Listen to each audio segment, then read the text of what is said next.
Sir, आज कश्मीर का कोई नहीं है इस सदन में। वो अपने बारे में कह सकते हैं, हमारे बारे में क्यों कह रहे? हम तो सदैव कश्मीर के हैं।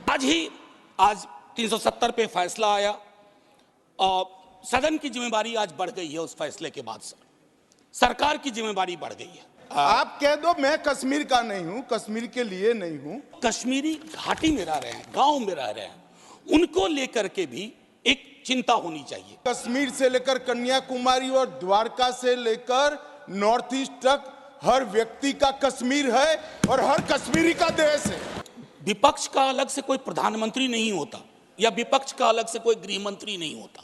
क्या बात कर रहे हैं आप? मैंने कहा ना कि हिंदुस्तान का मिजाज महासागर वाला है। इसको बस तालाब ना बनाया जाए, महासागर अपने अंदर सब समाहित कर लेगा। माननीय सभापति महोदय, संसदीय कार्यकाल में कुछ ऐसे क्षण आते हैं जब ये नहीं कह सकता कि मैं इसका सपोर्ट कर रहा हूं या मैं इसका विरोध कर रहा हूं। कई सारी चीजें हैं इसमें जो वेलकम इनिशिएटिव हैं, मैं मानता हूं। बस कुछ सुझाव दूंगा क्योंकि अक्सर मैं देखता हूं कि हमारे बीच का संवाद, माननीय सभापति महोदय, विपक्ष का अलग से कोई प्रधानमंत्री नहीं होता या विपक्ष का अलग से कोई गृह मंत्री नहीं होता। विपक्ष को भी अपनी शिकायत, अपने मुद्दे अपने प्रधानमंत्री के समक्ष, अपनी आलोचना अपने गृह मंत्री के समक्ष रखनी होगी। सर, आज कश्मीर का कोई नहीं है इस सदन में। मैं था उस दिन जब नहीं, सॉरी, आई टेक ये नॉमिनेटेड मेंबर है। माननीय सदस्य अपने एक सेकंड सर, उन्होंने बड़ा ग्रॉस स्टेटमेंट किया है कि कश्मीर का इस सदन में कोई नहीं है। वो अपने बारे में कह सकते हैं, हमारे बारे में क्यों कह रहे? हम तो सदैव कश्मीर के हैं, हमेशा के। आपके बारे में वो सच हो सकता है, हमारे बारे में आप कैसे स्टेटमेंट कर सकते हो भाई?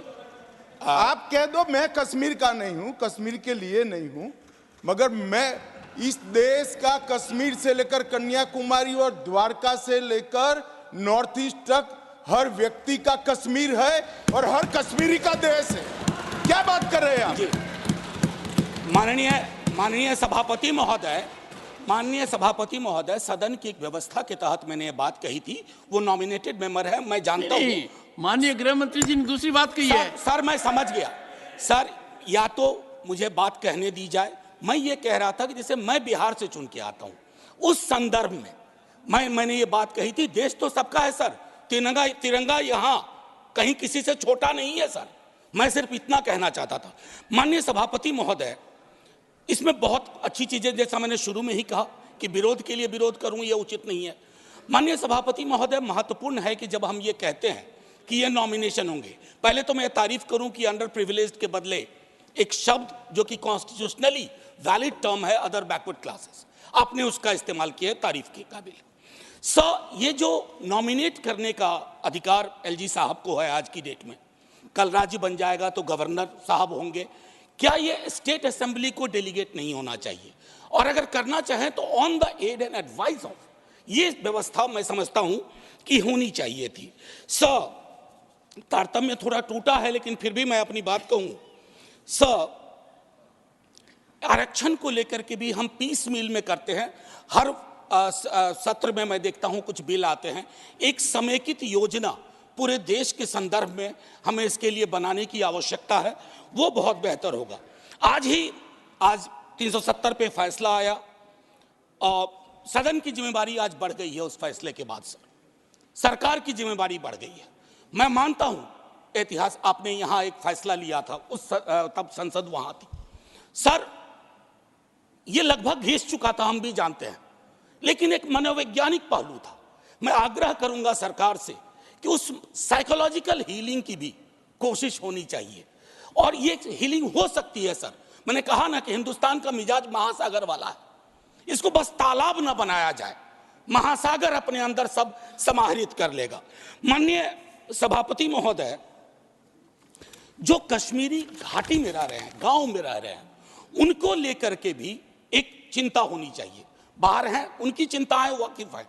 बल्कि विवेक जी ने यह बात कहा कि बुरे से बुरे वक्त में एक बहुत बड़ी आबादी उन्हीं घरों में, गांव में, गलियों में रही। उनका एक्नॉलेजमेंट मैं समझता हूं बहुत आवश्यक है। माननीय सभापति महोदय, अंबेडकर साहब कहते थे कोऑपरेटिव फेडरलिज्म, माननीय प्रधानमंत्री जी भी कई बार उसको दोहराते हैं। सर, कोऑपरेटिव फेडरलिज्म के नजरिए से देखेंगे ना तो हैंड होल्डिंग की जरूरत होती है। मैं जानता हूं कि दिल्ली की आइडिया ऑफ नॉर्मैलिटी और घाटी या जम्मू या लद्दाख की आइडिया ऑफ नॉर्मैलिटी में फर्क है सर। अभी पिछले दिनों हमारे कई बीजेपी के साथी कह रहे थे कि चुनाव परिणाम संतुष्टि का परिचायक है। फिर तो लद्दाख में भी एक चुनाव हुआ था सर बस 1 मिनट लूंगा चूंकि आपने पहले कहा था। सर, एक आखिरी चीज कहूंगा कि पत्रकार, विद्यार्थी, शिक्षक सरकार की आलोचना करें, उसको देश की आलोचना ना माना जाए। ये फर्क मिटता सा जा रहा है, ये कश्मीर के संदर्भ में नहीं, बाहर भी। दूसरी चीज सर, दूसरे राज्यों में जो कश्मीर के छात्र रहते हैं उनको एक प्रोटेक्शन दीजिए। और आखिरी चीज कहूंगा सर, बड़ी पीड़ा के साथ, कि खामोशी शांति का पर्याय नहीं होती है। शांति के लिए न्याय चाहिए, वो उतना ही कश्मीर के लिए दुरुस्त है जितना मणिपुर के लिए। जय हिंद सर।